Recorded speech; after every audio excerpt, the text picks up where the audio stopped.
लागे वृंदावन को आलीरी मोहे लागे वृंदावन को आलीरी मोहे लागे वृंदावन को आलीरी मोहे लागे वृंदावन आलीरी मोहे लागे वृंदावन को सखीरी मोहे लागे वृंदावन सखीरी मोहे लागे वृंदावन को लागे वृंदावन को लागे वृंदावन को। उठाइए हाथों को और कहिए आप लोग आलीरी मोहे लागे वृंदावन आलीरी मोहे लागे वृंदावन को आलीरी मोहे लागे वृंदावन को लागे वृंदावन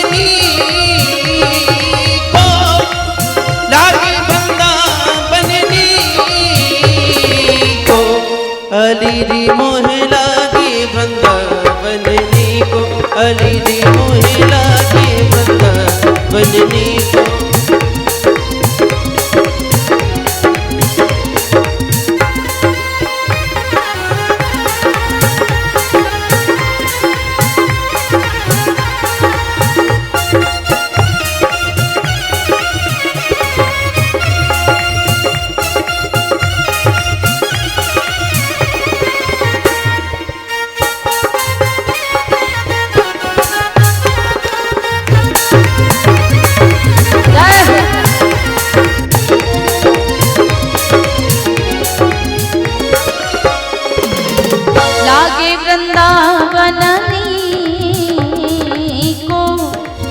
लागे वृंदावन को आलीरी मोहे लागे वृंदावन आलीरी मोहे लागे वृंदावन को आलीरी मोहे लागे वृंदावन को घर घर तुलसी ठाकुर सेवा घर घर तुलसी ठाकुर सेवा घर घर तुलसी ठाकुर सेवा घर घर तुलसी ठाकुर सेवा दर्शन गोविंद जी को दर्शन गोविंद जी को आलीरी मोहे लागे वृंदावन आलीरी मोहे लागे वृंदावन को आलीरी मोहे लागे वृंदावन को उड़ाइए हाथों को राधे राधे श्याम श्याम श्याम राधे श्याम राधे श्याम श्याम श्याम राधे श्याम राधे श्याम श्याम श्याम राधे श्याम राधे श्याम श्याम श्याम राधे श्याम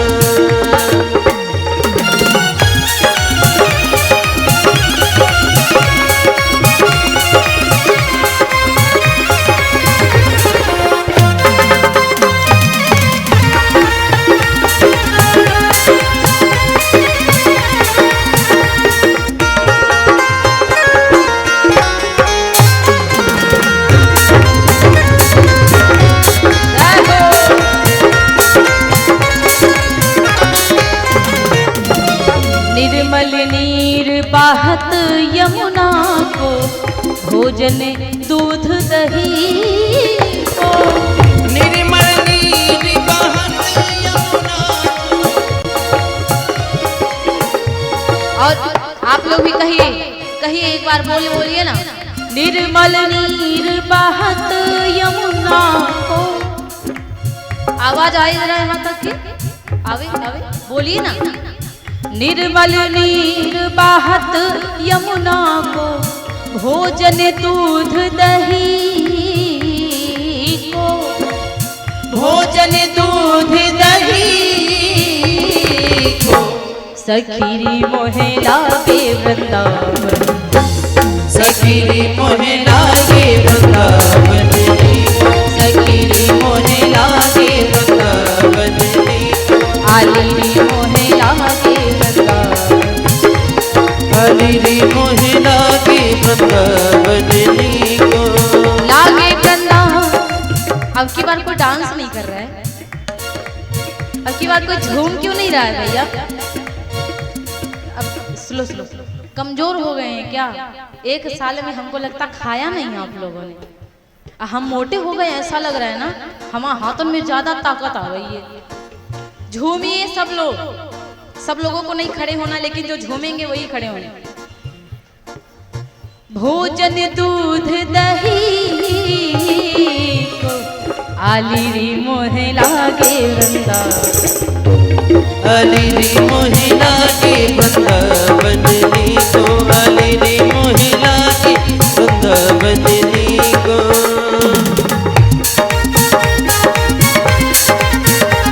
क्या बात है हो?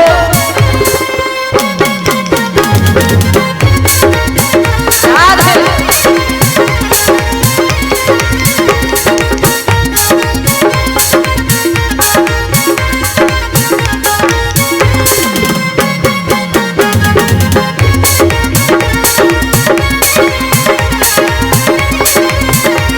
अली मोहे लागे वृंदावन को। अली मोहे लागे वृंदावन को।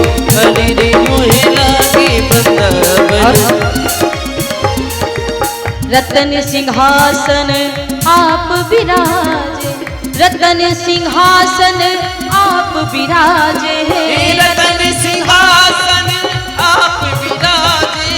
रतन सिंहासन आप विराजे, मुकुट धरे तुलसी को, मुकुट धरे तुलसी को।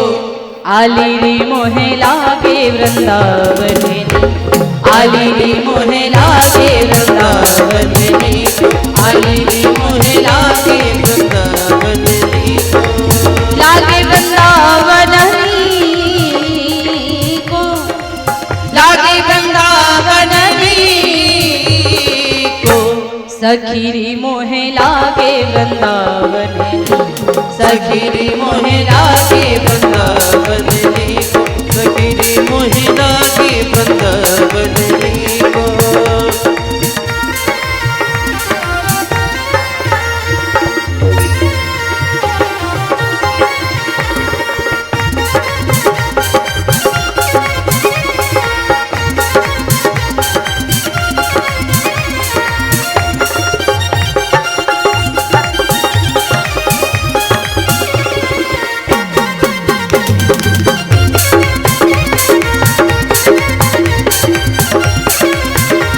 अली मोहे लागे वृंदावन को। अली मोहे लागे वृंदावन को। आली मोहे लागे वृंदावन, आली मोहे लागे वृंदावन को।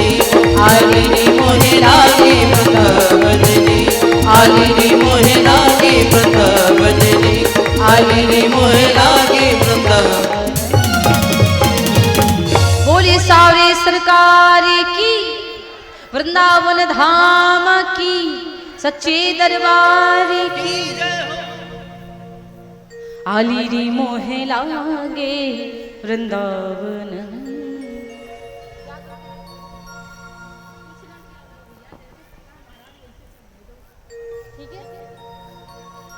बोले व्यास भगवान की। इसीलिए आज वृंदावन को पहुंचे 12 भगवान जी, दर्शन पाते हैं बहुत ही आनंद आया, बहुत ही अच्छा लगा मेरे भैया। तो दुपरांत नारद जी भी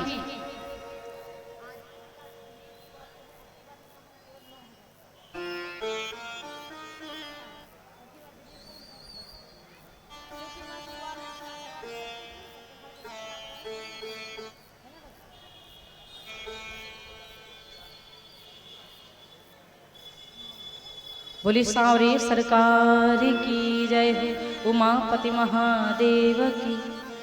तो मेरे भैया कहते हैं कि इस प्रकार से आज 12 भगवान जी का अवतार होता है। 12 भगवान जी पृथ्वी को समुद्र से बाहर निकाल करके लेके आए। महाराज श्री सुखदेव जी से परीक्षित जी महाराज कहते हैं प्रभु फिर आगे कैसे क्या आगे की कथा सुनाइए। परीक्षित जी महाराज को बड़ी सुंदर कथा श्रवण करा रहे हैं। सुखदेव जी महाराज कहते हैं इसी प्रकार से एक करदम जी महाराज हुए थे। एक करदम ऋषि जी हुए।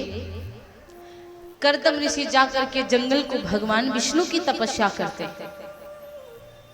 उन्होंने विवाह नहीं किया। जब करदम मुनि जी विवाह नहीं करते हैं, भगवान विष्णु जी के भक्ति में लगे हुए थे, तपस्या कर रहे थे। एक बार की बात है, जंगल में एक पक्षी का जोड़ा बैठा हुआ था। जब जंगल में एक पक्षी का जोड़ा बैठा था, जब पक्षी के जोड़े को जंगल में देखा, करदम ऋषि जी की निगाह पड़ गई। वो पक्षी विहार कर रहे थे। जब वो पक्षी विहार कर रहे थे तो करदम ऋषि जी के मन के विचार जो थे वो बदल जाते।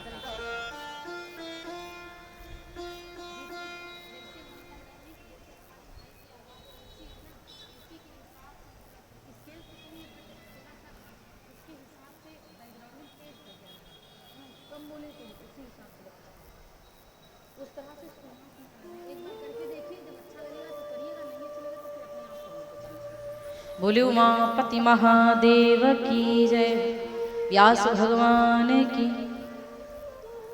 फिर क्या हुआ महाराज, जब पक्षियों के जोड़े को देखा विहार करते हुए तो करदम मुनि के विचार भी बदल गए। विचार बदल गए कि कहाँ हम संत महंत बने घूम रहे हैं, जंगल में तपस्या कर रहे हैं। दुनिया ऐसी है कि सबकी शादियां हो रही हैं, भाई बच्चे हो रहे हैं, अपनी पत्नियों में रमे रहते हैं, अपने घर परिवार में कुछ बनाते हैं, कुछ करते हैं। और हमको देखो, हम भगवान का भजन करने जंगल में चले आए, अपनी चिंता ही नहीं है हमें क्या करना है, क्या बनाना है, कुछ करना है कि नहीं करना, कुछ भी कोई चिंता नहीं है। इनके जैसे विचार बदले तो इनके मन में आया, आखिर हम भगवान विष्णु की तपस्या करने के लिए आए, तो क्यों ना हम विवाह के लिए तपस्या कर ले। जब विवाह के लिए तपस्या करेंगे, भगवान आएंगे तो यही कह दूंगा कि भगवान सारी दुनिया शादी करके आनंद मना रही, हम काहे कुंवारे बैठे, हमारी भी शादी हो जाएगी, अच्छा रहेगा। अब क्या हुआ कि करदम जी महाराज अपनी शादी के लिए तपस्या करने लग गए। जब महाराज करदम जी अपनी शादी के लिए तपस्या करने लगे तो बहुतन वर्षन तक की तपस्या किया। बहुत वर्ष जब तपस्या करते करते बीते, भगवान विष्णु बड़े प्रसन्न हुए। भगवान विष्णु प्रसन्न हुए, प्रकट हो गए करदम जी के सामने। करदम मुनि जी के सामने प्रकट हुए तो करदम मुनि ने जैसे ही भगवान विष्णु के रूप को देखा, बड़ी शर्म लग गई करदम जी को, बहुत शर्मा गए।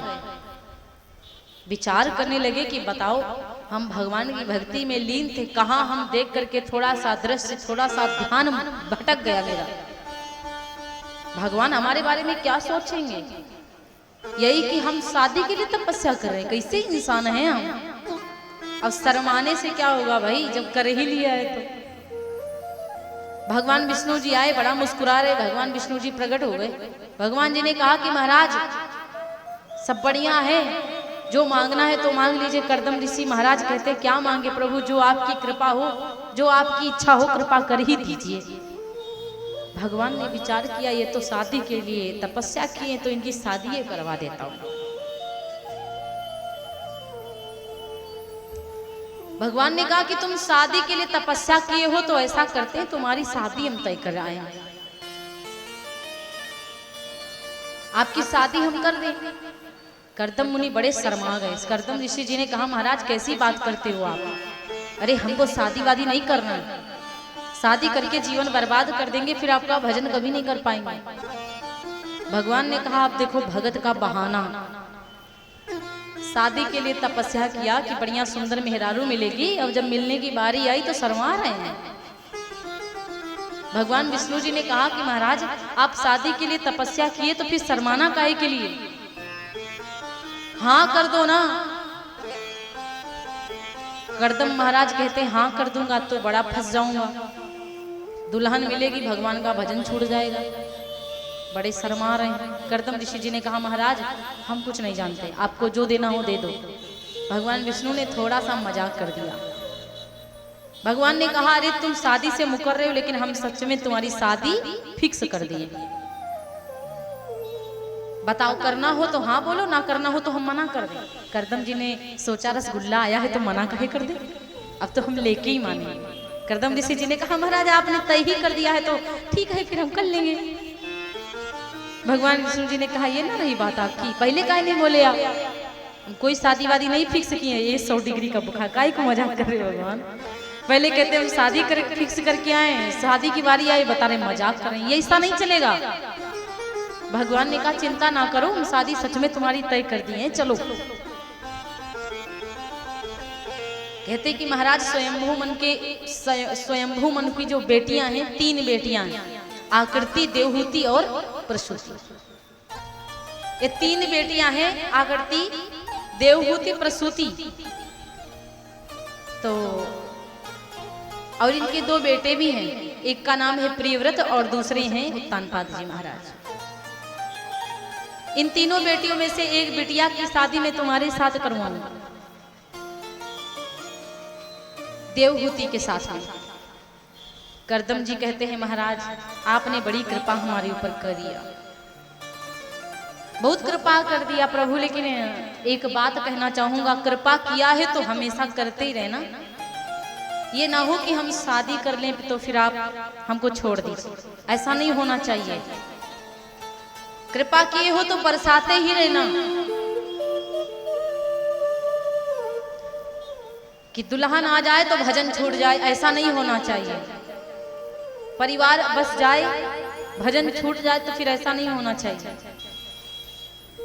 शादी तो कर लूंगा लेकिन मेरी शर्त के इतनी रहेगी कि मैं आपका भजन करना भूलूंगा नहीं।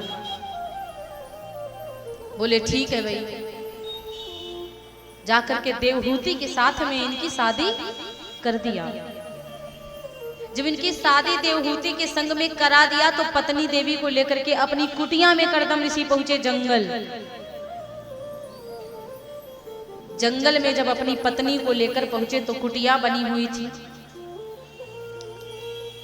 देवहूति पहुंचती हैं, कुटिया को देखती हैं तो देखती की देखती रह गई।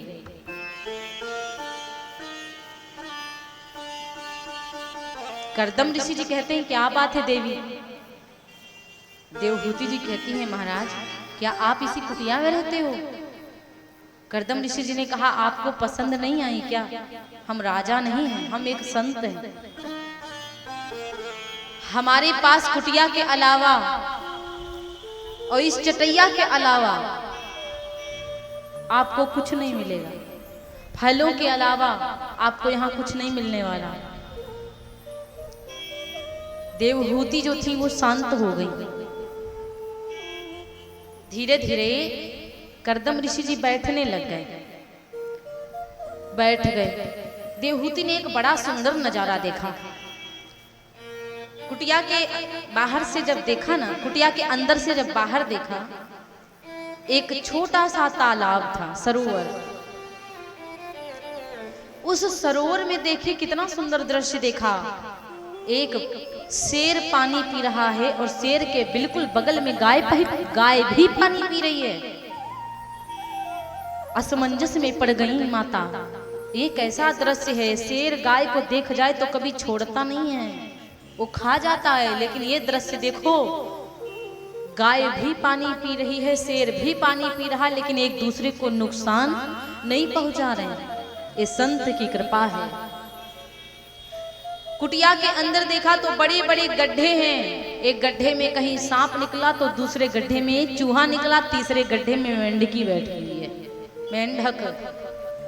एक दूसरे को नुकसान नहीं पहुंचा रहे। बताइए एक कैसा दृश्य है? देखते देखते देखती ही रह गई।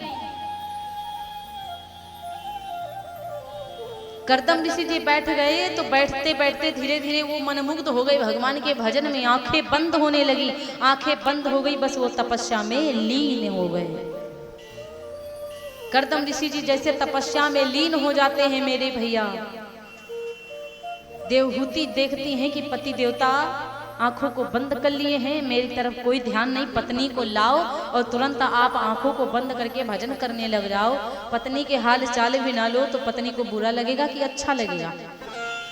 आजकल की पत्नियां तो महाभारत स्टार्ट करवा देंगी, आजकल की पत्नियां तो कुछ भी नहीं कर पाएंगी, ये सब देख करके ही उनके होश उड़ जाएंगे। वो माता को देखो पति की सेवा करने में लग गई।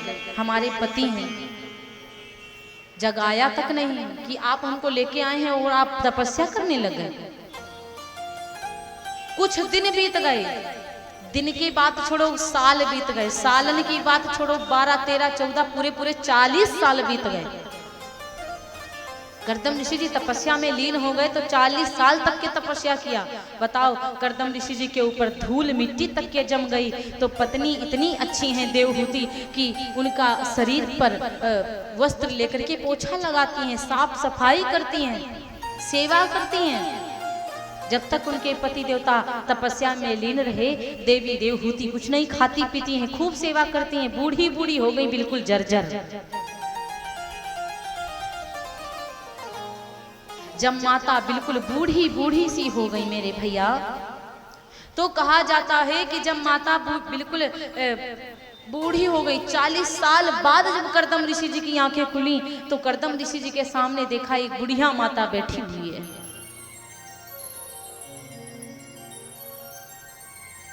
आज कर्दम ऋषि जी को देवहूति ने देखा, आंखों से अश्रुपात होने लगी। स्वामी, आप तो तपस्या में लीन हो गए थे, आपने तो मेरी तरफ बिल्कुल ध्यान नहीं दिया।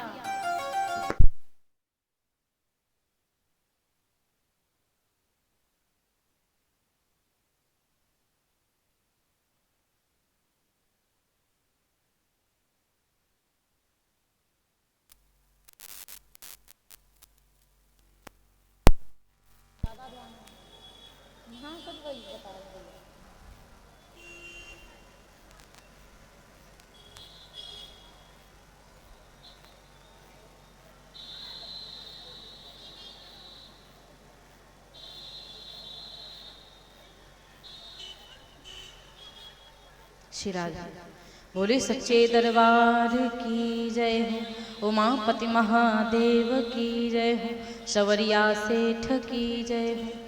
तो मेरे भैया अब क्या हुआ कि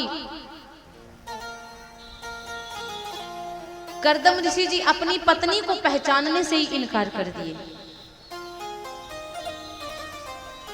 जब देवहूति को पहचानने से इनकार कर दिया, देवहूति की आंखों से अश्रुपात होने लगा। स्वामी, आप मुझे भूल गए, आपकी पत्नी हूं मैं। देवहूति आप शादी करके लेके आए थे, तपस्या में लीन हो गए थे। महाराज का तो ध्यान ही अलग है। कौन देवहूति? परीक्षा ले रहे हैं। देवहूति ने कहा, मैं आपकी पत्नी। स्वामी, यदि आप मुझको पहचानने से इनकार कर देंगे तो मैं जिंदा रह के क्या करूंगी? मैं अपने प्राणों को ही त्याग दूंगी। क्योंकि कहते हैं जब पति अपनी पत्नी को पहचाने ना तो उस पत्नी का कोई मतलब नहीं होता है।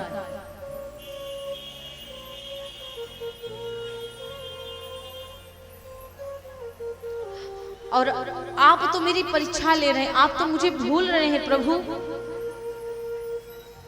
लेकिन देवहूति अपने पति को समझाती हैं, स्वामी आप जानिए कि हम पहचानिए हम कौन हैं। और सच ही कहा गया है कि पति के बिना अगर पत्नी अकेले है तो पूरा संसार पत्नी का सोना है।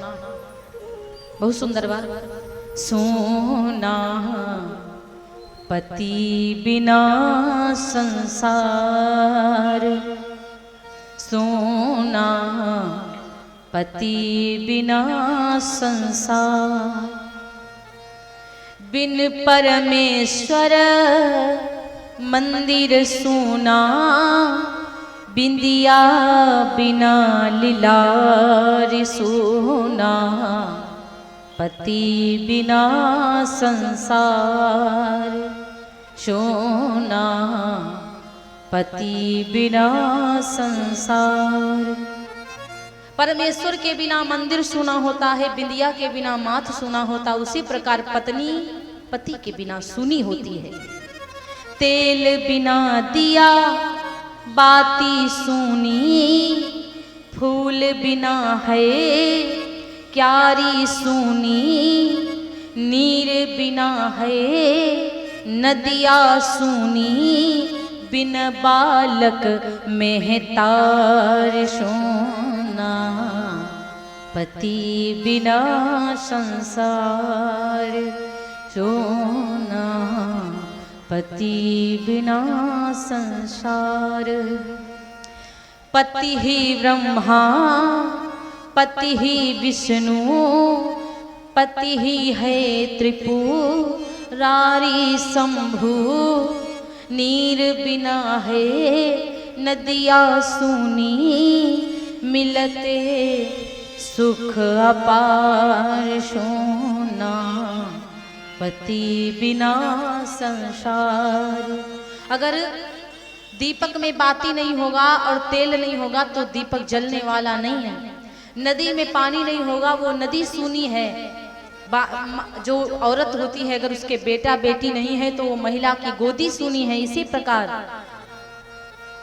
पति ही गंगा पति ही यमुना, पति ही त्रिपुरारी शंभु, रोम रोम में पति समाये, मिलते सुख अपार सोना, पति बिना संसार सोना, पति बिना संसार।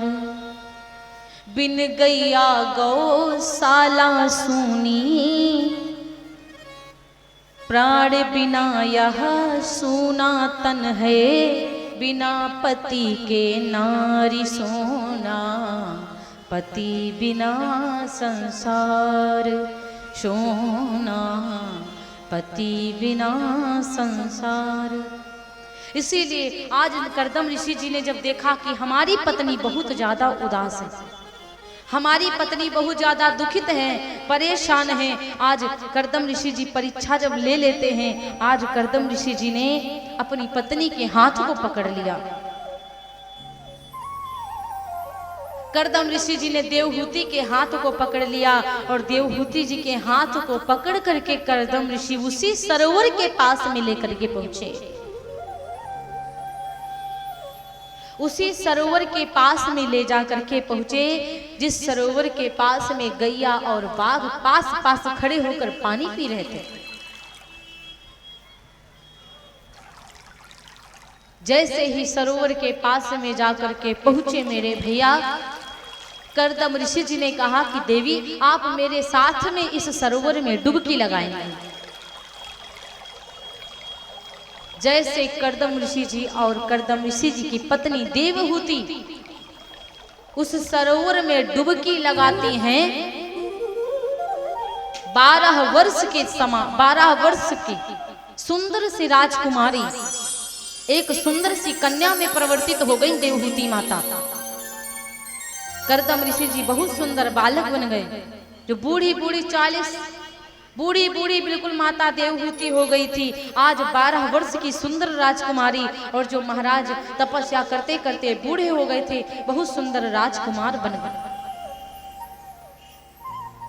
भगवान से उस समय करदम ऋषि जी ने वरदान मांगा था कि प्रभु आप मुझे वो वरदान दीजिए कि मैं पत्नी के रहने के बाद भी आपको कभी न भूलूं, आपको कभी ना भूलूं, आपका भजन करता रहूं, और लास्ट में आप हमको एक बेटा दे देना, वो भी कोई साधारण बेटा नहीं, स्वयं आप आना मेरे बेटे बनकर। भगवान से केवल छोटा सा वरदान मांगा, आज भगवान ने इतना बड़ा सब कुछ दे दिया, बिना मांगे दे दिया कि पूछो ना। क्या दिया? 9 बेटियां पहले दे दिया बाबा जी ने। करदम ऋषि जी के 9 बेटियां हुई, और इतनी सुंदर बेटियां बड़े बड़े संतन के साथ में ब्याही गई। मरीच के साथ में एक बिटिया ब्याही गई, और जैसे ये अनुसुईया जी हैं, अनुसुईया के समान बिटिया हुई। अनुसुईया जो हैं वो जाकर के मेरे भैया अत्रि मुनि के साथ में ब्याही गईं। अरुंधति माता जो हैं गुरु वशिष्ठ जी के साथ में ब्याही गईं। इस प्रकार 9 कन्याएं बड़ी बड़ी सुंदर बिटियां हुई और बड़े बड़े संतन के साथ में ब्याही गईं। बड़े बड़े संतन के साथ में बिटियन का विवाह हुआ मेरे भैया। 10वीं संतान होती है और वो संतान कोई साधारण संतान नहीं, स्वयं साक्षात भगवान विष्णु जी अवतार लेते हैं, जिनका नाम है कपिल भगवान। आज कपिल भगवान का प्रागट्य होता है। बोली कपिल देव भगवान की, सच्चे दरबार की जय हो, व्यास भगवान की जय हो। आइए 2 लाइनों में भजन करते हैं भगवान का, तदुपरांत फिर भगवान